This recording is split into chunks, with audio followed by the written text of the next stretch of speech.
Shalom, chers téléspectateurs, fidèles de TV Chandelier. Vous suivez votre émission préférée, Dieu nous parle, qui s'éteindra aujourd'hui sous une forme particulière, en ce sens que nous aurons à interviewer le canal principal, le canal habituel que Dieu utilise pour nous bénir chaque jour chez nous à la maison.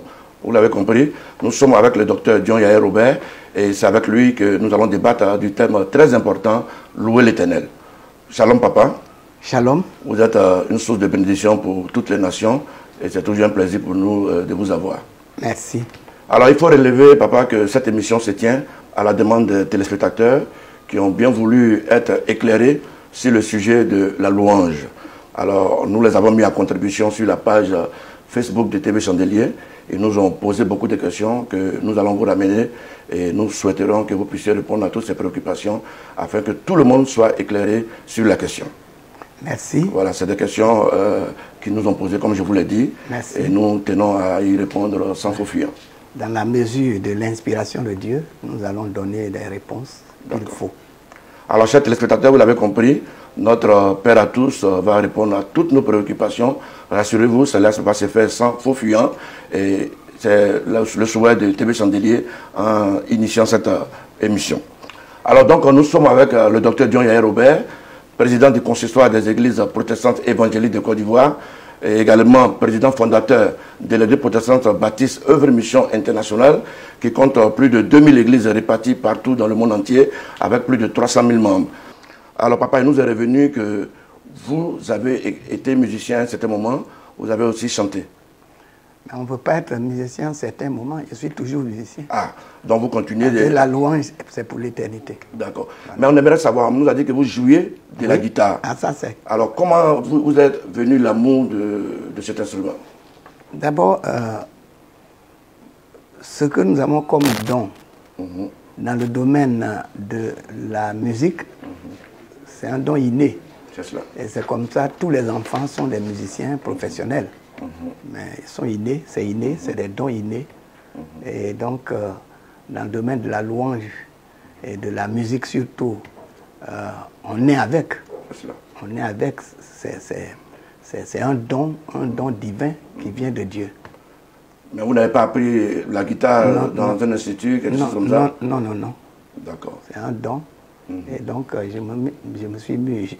J'aime la louange, j'aime la musique. Et j'ai beaucoup joué, évidemment, pour entretenir l'église. Au début de l'église, il n'y avait pas les musiciens. Il y avait Maman Hélène, mon épouse. Et puis, j'ai formé tous ceux qui étaient là, comme les premiers chrétiens, j'ai formé quelques-uns pour faire notre groupe musical. Et nous l'avons fait. Et ça a entretenu vraiment la croissance de l'église, ça a entretenu l'église. Et jusqu'à ce que ceux qui se sont donnés après, on a eu des professionnels, comme les Gun Migan, comme les Camus, les Loba, Ben Côté, tous qui étaient dans des grands orchestres du monde et qui ont accepté Jésus et que j'ai mis au travail. Et donc, ils sont venus et c'est eux, le premier groupe que j'ai formé moi-même, dont j'étais le président. Le premier groupe, progressivement, je me suis fait remplacer. Je me suis investi en eux et ils ont continué. Et c'est ce qui a donné naissance au groupe Chandelier d'aujourd'hui, qui se sont multipliés aussi dans toutes nos églises. Vous l'avez dit tout à l'heure, votre épouse, notre maman que nous saluons de passage, était aussi une choriste. Elle vous accompagnait lorsque vous jouez. Oui. Et non seulement elle, tous vos 13 enfants sont des musiciens. Tous sont des musiciens. Alors, c'est vous qui l'avez inculqué ça ou c'est aussi un don pour vous? C'est inné. C'est difficile d'inculquer tout ça. L'amour de la louange est déjà là dans le cœur, et dans notre gène, dans notre ADN. C'est cet amour-là que Dieu a communiqué aux enfants. Et ils ont grandi avec. Vous remarquez, on a mis tous ces enfants à l'INSAC. Mais ils étaient tellement experts que finalement, pour Jérémie par exemple, les professeurs ont dit va à la maison parce que tu es très fort, il faut aller à la maison. Donc vous voyez, c'est inné. C'est inné. Là-dessus, on peut être sûr, non seulement il joue, mais il joue très bien. Ouais, alors, pourquoi vous jouez de moins en moins? Est-ce que c'est parce que le ministère pastoral a pris le dessus? Non, il y a beaucoup d'activités. C'est cela. Mais j'aime toujours la louange et je suis là maintenant à apporter des corrections. Là où correction il y a, j'apporte les corrections. J'essaie de guider les jeunes. Les différents groupes musicaux, quand j'entends une louange, là où il y a l'imperfection, je dis, là, il y a l'imperfection. Il m'arrive de recevoir même des chants pour leur dire, ce que vous faites, si vous faites comme ça, c'est mieux, Dieu sera plus loué, célébré. Donc, ce que je fais maintenant, j'apporte des conseils. C'est vrai que si on me donne la guitare, je vais jouer. Bien que j'ai perdu un peu de doigté, mais quand même, je peux toujours fredonner et je peux aussi jouer. C'est cela. Alors, chers téléspectateurs, c'était une mise en bouche, tout juste pour que vous sachiez que nous avons la personne ressource afin de nous éclairer sur le thème du jour, louer l'Éternel. Non seulement il y a sa casquette de pasteur, homme de Dieu pétri dans les Écritures, mais également c'est un musicien, quelqu'un qui connaît le milieu dans lequel nous allons avoir la discussion tout à l'heure. Alors papa, notre première question. Alors, nous retrouvons dans la Bible en plusieurs endroits l'expression « louer l'Éternel ». Qu'est-ce que cela renferme et pourquoi louer l'Éternel? D'abord, il est important, je vais citer quelques passages. D'accord. Quelques passages bibliques pour mettre le fondement, n'est-ce pas, de notre débat, comme c'est un débat très important. Il est écrit dans les psaumes, vous savez, les psaumes sont des hymnes composés par les prophètes, ceux à qui Dieu a donné aussi le don de le faire, comme David, comme Salomon et autres, comme même Moïse. Moïse a composé aussi. On l'adore pour ce qu'il est et on le loue pour ce qu'il fait. Donc c'est très très important et comme vous le voyez, je vais lire un passage un peu spécial. Dans le psaume 148, Dieu donne l'ordre à toute la création de le louer. Il dit, le psaume 148, louez l'Éternel du haut des cieux. Donc tous ceux qui sont au ciel doivent louer le Seigneur. Louez-le dans les lieux élevés. Louez-le, vous tous ses anges. Même les anges, l'ordre leur est donné aussi de louer. Et louez-le, vous toutes ses armées. Toutes les armées de l'Éternel doivent louer. Hein? Dieu est le Dieu des armées. Vous voyez? Donc les armées constituent toute la création, céleste comme terrestre. Voilà. Donc la masse de fourmis, c'est une armée de l'Éternel. Voilà. L'armée, c'est Dieu. Toute l'armée doit louer le Seigneur. Louez-le, soleil et lune. Dieu donne l'ordre même au soleil et à la lune de le louer. Louez-le, vous toutes, étoiles lumineuses. Les étoiles aussi doivent louer. Louez-le, cieux des cieux. Donc le ciel étant composé de 3 degrés, hein, chaque degré, tous ceux qui y habitent doivent louer le Seigneur. Et vous, eaux qui êtes au-dessus des cieux, les eaux doivent louer le Seigneur. Et qu'ils louent le nom de l'Éternel, car il a commandé et ils ont été créés. Nous louons parce qu'on a été créés par lui. Il a commandé et on a été créés. Il les a affermis pour toujours et à perpétuité. Il a donné des lois et il ne les violera point. Louez l'Éternel du bas de la terre. Ceux qui sont en bas doivent louer. Monstres marins et vous tous abîmes. Donc l'océan doit louer, les monstres marins doivent louer.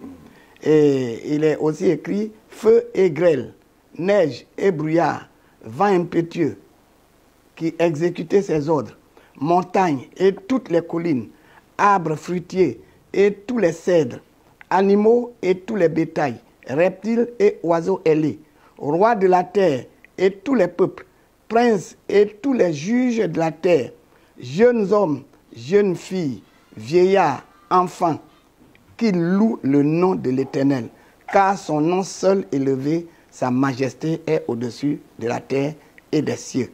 Il a relevé la force de son peuple, sujet de louange pour tous ses fidèles, pour les enfants d'Israël et pour tous les peuples de la terre. Voilà donc les raisons pour lesquelles on doit louer. Nous avons été créés, premier ministère, c'est de louer. Le premier ministère au ciel, c'est de louer. Et donc, c'est pourquoi il faut le louer. Et il est dit, il faut louer l'Éternel, il faut chanter à l'Éternel un cantique nouveau. N'est-ce pas? Il faut exceller dans la louange. Et il est dit, louer Dieu dans son sanctuaire. Louez-le dans l'étendue où éclate sa puissance. Ça, c'est les lieux de louange. C'est cela. Voilà. On a dit qu'il faut louer, mais où? Dans son sanctuaire, dans l'étendue où éclate sa puissance. dans tout le firmament, on doit louer. Sur toute la terre, on doit le louer. Et il est dit, louez-le pour ses hauts faits. Louez-le selon l'immensité de sa grandeur. Louez-le au son de la trompette. Maintenant, avec quoi on va louer? Au son de la trompette. Louez-le avec le luth et la harpe. Louez-le avec le tambourin et avec des danses. Louez-le avec des instruments, à cordes et le chalumeau. Lorsque nous dansons, c'est pour la gloire de Dieu. Voilà. Et louez-le avec les cymbales sonores. Louez-le avec les cymbales retentissantes. Que tout ce qui respire loue l'Éternel. Louez l'Éternel. Donc la louange, c'est le premier ministère. C'est une des choses les plus importantes dans notre existence, dans l'existence des peuples. Voilà, tout à l'heure, on a dit que les rois de la terre doivent louer. Les juges même au tribunal doivent louer. Chacun doit louer, les enfants doivent louer. Donc la louange, c'est quelque chose de très, très important. C'est un des ministères très importants. D'accord. Voilà. Merci, papa. Et tout à l'heure, selon le passage que vous avez bien voulu lire, la louange n'est pas seulement l'apanage des hommes. Non, non, non. Toute la création doit louer le Seigneur. Oui, pour les enfants de Dieu, voilà, pour ceux qui sont les fidèles, comme on a dit tout à l'heure, il a relevé la force de son peuple. Sujet le lien pour tous ses fidèles. Donc quand il s'agit des fidèles de l'Éternel, alors ça, c'est la force. C'est cela. La joie est du Seigneur est ma force. La joie est du Seigneur est ma force. La joie du Seigneur est ma force. La joie du Seigneur est ma force. Ma force, c'est dans la louange. C'est cela. On est dans l'épreuve, il faut louer. Voilà, c'est pourquoi il est dit, entretenez-vous par des cantiques et des hymnes. Entretenez-vous. On entretient sa foi par des cantiques et des hymnes. C'est pourquoi la nature, c'est très important, peut-être qu'on en parlera, la nature de la louange aussi compte. La nature, c'est très très important. De nos jours, vous voyez... On va y arriver. Voilà, on va y arriver. On dit, entretenez-vous par des psaumes, par des hymnes et par des cantiques spirituels, chantant et célébrant de tout votre cœur les louanges du Seigneur. Ça, c'est écrit dans Éphésiens, chapitre 5, le verset 19. Et dans Hébreu, il est dit qu'on doit offrir à Dieu le fruit de nos lèvres, la louange. C'est écrit. Donc, il dit, par lui, offrons sans cesse à Dieu un sacrifice de louange, c'est-à-dire le fruit de lèvres qui confessent son nom. Dans la louange, on confesse, on glorifie Dieu. Voilà un peu, bien brossé, brièvement, la base, n'est-ce pas, sur les Écritures saintes, la base biblique, la base que nous trouvons dans les Saintes Écritures. Pourquoi la louange? Qui doit louer? Et comment on doit louer? Là, on va en parler en détail. Ce que nous voulons savoir, est-ce qu'il y a un moment propice pour louer l'Éternel? Est-ce que c'est lié à nos émotions? Par exemple, parce qu'on est content, on loue l'Éternel. Il faut louer tout le temps. Parce que souvent aussi, la chanson ou l'hymne qu'on donne, c'est une prière qu'on fait. Voilà, on va voir toutes sortes de disons, on peut égrener maintenant les différents sujets. Si je suis dans une difficulté, il faut des chants appropriés. Si je suis en joie, il faut des chants appropriés. Si je suis en deuil, il faut des chants appropriés. Si je suis dans une festivité, il faut des chants appropriés. Et si je m'adresse, si j'essaie d'honorer un roi ou d'honorer une personne, il y a des chants appropriés. Vous voyez, donc il n'y a pas une limite qu'on dit il faut prier, il faut louer Dieu dans ta. La louange, c'est d'abord les paroles qui sortent de l'âme et qu'on adresse à Dieu. Voilà, et on peut adresser ces paroles à Dieu pour 1000 raisons. Ça peut être pour glorifier Dieu, ça peut être pour vénérer Dieu, ça peut être pour demander à Dieu, ça peut être pour consoler, pour entretenir aussi son âme, etc., etc. Je crois que la louange n'a pas de limite. Vous voyez, la louange n'a pas de limite. Lorsqu'on loue Dieu par la louange, nous sommes dans le cœur de Dieu et le cœur de Dieu est en nous, pour ceux qui sont les enfants de Dieu. Par la louange, nous sommes élevés au-dessus des problèmes. C'est cela. Voilà, quand on loue, on se met tout de suite tous à louer, on va oublier carrément même les difficultés, les factures d'eau, ceci, on va oublier les factures de la maladie, on va oublier tout ça. On va oublier, on sera au-dessus. C'est pourquoi la louange nous transporte. Nous transporte. Alors, certains disent que louer, c'est prier 2 fois. Vous êtes d'accord avec cette attestation? Si on peut exprimer ainsi, ça veut dire que celui qui loue, il prie 2 fois. Ça veut dire que louer, c'est profondément prier. Voilà, ce que ça veut dire, c'est ça. C'est prier 2 fois, et c'est vrai. Alors, papa, on entend de plus en plus l'appellation chante de l'Éternel. Déjà, quelle est la différence entre chante et chanteur? Bon, un chanteur, au fait, tout le monde est chantre. C'est cela. Parce que dans le mot chantre, il y a chant. Vous voyez, c'est 2 mots. On dit chantre. Quand c'est chantre, généralement, c'est des chanteurs. C'est les chanteurs. Donc, pour préciser leur vocation, on peut dire chantre. Parce que chanteur, c'est un peu vague. Mais chantre, ça s'adresse, n'est-ce pas, à celui qui a la vocation, n'est-ce pas, d'exercer ce ministère de louange. Voilà, chantre. Mais il n'y a pas une grande différence entre le mot chantre et chant. Parce que dans chantre, il y a chant d'abord, avant qu'on mette RE pour faire chantre. Mais c'est des chants d'abord. Alors celui qui chante est un chantre. Un chanteur est un chantre. Voilà. Dans une assemblée à l'église, par exemple, il y a une catégorie qui chante. Alors, est-ce qu'ils sont différents du reste du peuple qui loue le Seigneur? Bon, c'est-à-dire quand c'est une vocation, on dit chante, comme je l'ai dit tantôt. Quand c'est une vocation, nous avons le groupe musical qu'on a dédié, qu'on a consacré, par exemple, pour accompagner le culte, pour accompagner le service de Dieu. Dans la maison de Dieu, ceux qui sont consacrés, on les appelle les chantres. Mais nous tous qui sommes les fidèles, nous chantons. Ouais, mais nous ne sommes pas des chantres. Oui, mais on n'exerce pas le ministère, en fait. Voilà, on n'exerce pas, on n'est pas chantre dans la mise de catégories. Pour donner la catégorie, on peut les appeler chantres. Voilà. Mais celui qui en fait une vocation est un chantre. Voilà. C'est pourquoi il doit être excellent. Maintenant, nous tous, Dieu a dit, louez-le, vous tous, habitants de la terre. On est tous des chanteurs. C'est cela. Et on est tous des gens qui louent. Voilà. Mais pour être chantre, il faut aller un peu plus un degré supérieur. Voilà. C'est comme Dieu dit que nous tous, nous sommes des sacrificateurs pour l'Éternel, tous les fidèles de Dieu. Mais en tout cas, il y a des sacrificateurs qui sont consacrés. Ceux qui sont consacrés ou bien qui ont eu la vocation d'être au service à plein temps, ceux-là, il y a leur catégorie quand même qui est un peu supérieure aux autres. Voilà. Le titre qu'on donne, titre de chantre, n'est pas chantre qui veut. C'est cela. Et chante celui qui s'adonne à cette vocation de louer. Et en même temps, c'est quelqu'un qui reçoit l'inspiration même de composer des hymnes, de composer des chœurs. N'est pas chante celui qui prend les chants des autres et puis qui donne. Qui fredonne. On dit généralement il copie. Non, n'est pas chantre, un copiste. Et chante véritablement celui qui peut de l'esprit recevoir une inspiration et mettre en forme. L'inspiration qu'il a reçue. Chanter. Ça, c'est un chantre. D'accord. Voilà. Mais un chanteur n'est pas forcément celui qui compose. Un chanteur suit le mouvement. Voilà.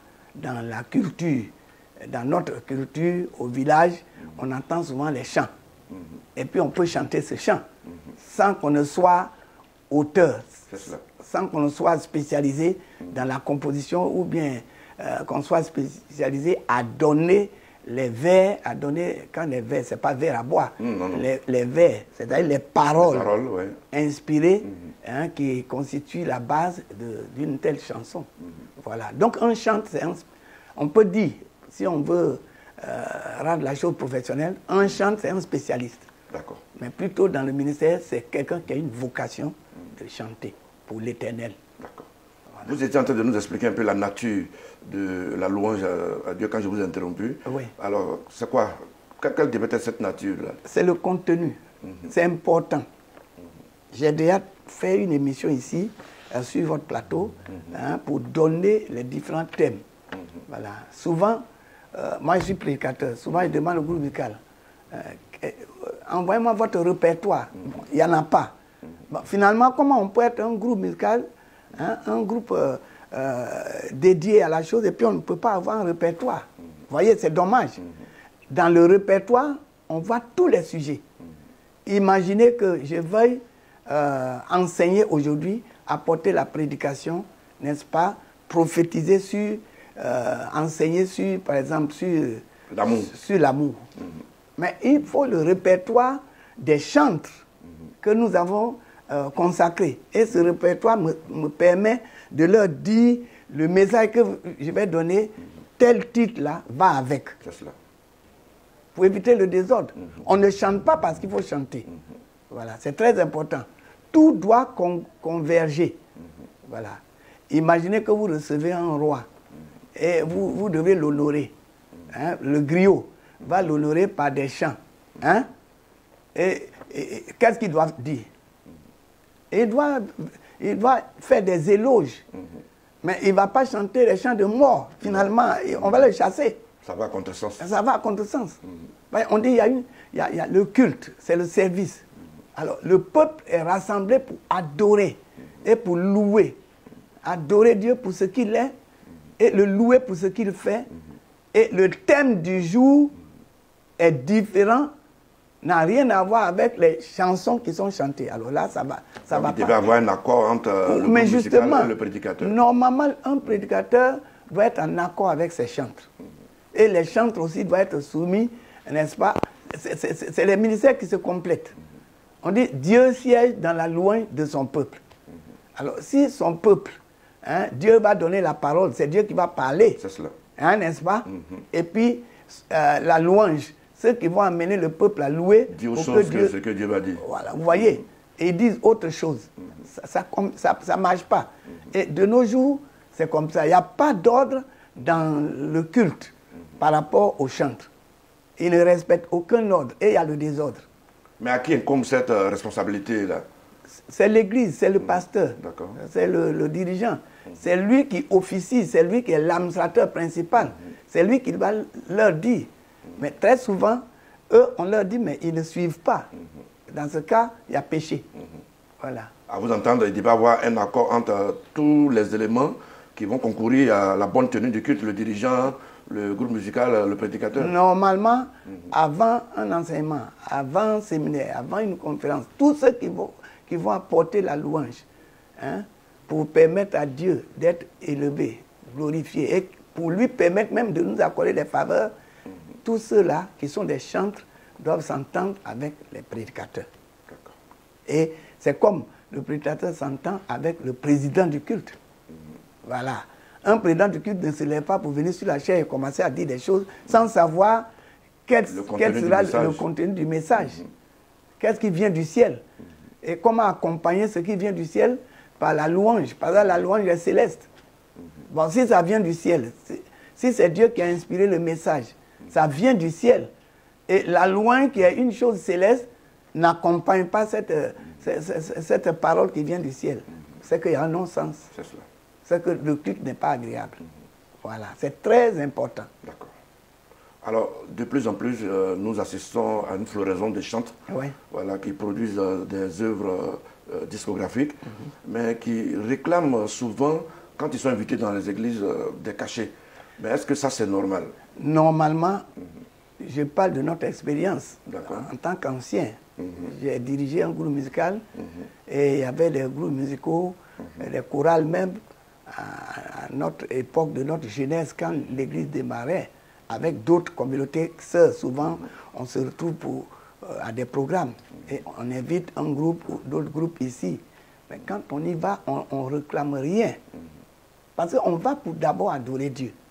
Mais quand on va adorer Dieu, là, l'église qui nous invite, ou l'église pour laquelle l'église que nous accompagnons dans son service, face à l'Éternel, dans son service pour la louange de l'Éternel, cette église doit être consciente que ceux qui sont venus, il y a le transport à payer, il y a ceci à payer. Ça. Mais aujourd'hui, ceux qui se disent chantres, ils le disent pour question matérielle. Et ça, c'est scandaleux. Mais ils disent l'ouvrier mérite son salaire. Oui, mais ce n'est pas eux qui doivent dire ça. l'église, qui est le dépôt de la parole? C'est l'église. L'église sait que l'ouvrier mérite son salaire. L'église sait que celui qui prêche l'évangile doit vivre de l'évangile. L'église sait ça. Bon, c'est vrai qu'il y a certaines églises qui peuvent inviter des groupes musicaux, ou bien chorales, ou bien chants, et puis qui ne font rien. Ça, c'est un péché. Voilà. Parce que le chantre qui vient, ou le groupe qu'on invite, ou la chorale qu'on invite, c'est toute une prédication qu'il donne.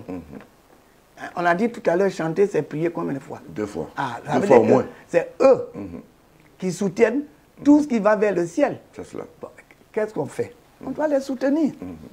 On doit les soutenir. C'est normal. C'est comme le prédicateur qui prêche. On doit le soutenir. Quand on fait les offrandes, les dîmes, c'est pourquoi? Hein? Dieu dit envoyer les dîmes, les offrandes, les dons, les legs dans la maison du trésor pour qu'il y ait de la nourriture dans ma maison. Celui qui vient chanter là, il est dans un corps. C'est ça. Il a un ventre. Qui a besoin de manger, qui a des besoins. Mais écoutez, il a des besoins. Bon, l'église qui l'invite ou l'église qui l'envoie doit penser à cela. En fait, c'est une obligation morale, mais le chantre ne devait pas en faire une exigence avant de prêcher. Ce n'est même pas pour l'église, c'est un devoir. Un devoir, d'accord. Mais il ne faut pas que le chantre, lui, il exige. Ça devient comme un chantage. Il y a d'autres qui disent, bon, je suis venu, voilà le contrat, je vais chanter, donnez-moi tel. Ce n'est pas normal. Si, c'est Dieu. Donc, comme je le disais tantôt, à notre époque, nous, on ne faisait pas cela. On ne chantait pas pour chercher l'argent. On édifiait le peuple, et le peuple étant touché, on fait les offrandes, et les offrandes qu'ils font, ils nous donnent une partie. Parce que ça fait partie. Voilà. C'est pour ça qu'on donne l'offrande. Il y a des églises qui font les budgets, ils ne pensent même pas à la louange. Ils mettent la louange au dernier plan. Ils mettent les groupes musicaux là, au dernier plan, les chorales au dernier plan. Et on les laisse comme ça. Ce n'est pas normal. Ça ne peut pas apporter la bénédiction. Il y a aussi le fait qu'il y a certains chantres qui n'ont pas d'assises stables dans une église. Ils se promettent d'église en église. Est-ce qu'il n'y a pas un danger qui est rattaché à ce mouvement? Ça, c'est des vagabonds. C'est des vagabonds. Parce que tout chante doit être lié à un culte. C'est cela. Tout chante doit être lié à un culte. S'il se déplace, ça doit être sur la base d'une recommandation. Même regardez les apôtres. Le grand apôtre Paul, pour se déplacer, il faut que l'église de Jésus le recommande. Pour qu'un diacre se déplace, on le recommande. Voyez, Paul a recommandé, l'église a recommandé la diaconesse, Phoebe, etc. Un chantre, c'est un serviteur de Dieu. Une chantre, c'est une servante de Dieu. Elle doit être liée à un culte. Elle doit être liée à une église locale. Et elle doit être soumise à l'autorité sacerdotale. Elle ne peut pas se promener, quitter là pour dire je suis chantre, et c'est ce qu'ils font aujourd'hui. C'est ça, c'est de la rébellion, c'est pas normal. Hein, tu es membre d'une église. L'église d'abord a besoin de toi pour le service que Dieu t'a donné. À moins que le don que Dieu te donne, que tu pervertisses ça. C'est cela. Et c'est généralement ce qu'ils font. Hein? Ils ne sont pas soumis à leur pasteur, ils ne sont pas soumis au conseil pastoral, ils se lèvent sans bénédiction. Sans bénédiction, ils s'en vont en mission. Parce que si tu vas chanter dans une église ou tu vas chanter quelque part, c'est une mission. Mais qui t'a béni? Qui t'a envoyé? C'est ça qui est important. Et de nos jours, la plupart de ces chants-là sont soumis à aucune de leurs églises, à aucun de leurs serviteurs. Ils font ce qu'ils veulent. Ça, c'est le péché. D'accord. Ça veut dire, le Seigneur dit, au dernier jour, il y en a qui vont dire, j'ai fait ceci, j'ai fait cela, j'ai fait cela. J'ai chanté bien. J'ai loué, j'ai fait j'ai sauté, j'ai dansé. J'ai fait pleurer des foules. J'ai fait pleurer des foules. Même par ma chanson, j'ai chassé les démons. Jésus va dire, je ne vous connais pas, ouvrier d'iniquité. Il n'a pas de base dans ce Il n'a pas de base, il n'a pas été envoyé. Comment on peut le connaître? Il n'a pas été envoyé. Nous, à notre époque, j'étais encore jeune, je dirigeais, mais on ne peut pas se déplacer sans la permission de l'église. Si une église sœur, comme Assemblée de Dieu, ou bien baptiste, une autre église sœur baptiste, invite notre groupe, mais c'est l'église qui donne sa caution. Il nous bénit et on va. Mais de nos jours, il se lève, il dit qu'il est chantre. Hein? Maintenant, ils ont laissé le mot chantre, ils disent artiste. Oui, il devient de plus en plus des artiste. Il artistes. devient artiste. Le star system. Ils veulent copier Le monde. le monde.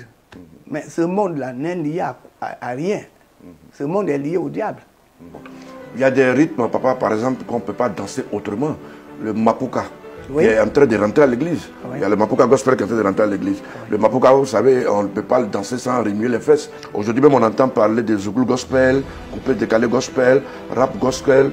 Est-ce que l'introduction de ces rites dans le milieu chrétien n'est pas une porte ouverte pour faire entrer la mondanité à l'église? Ça dépend.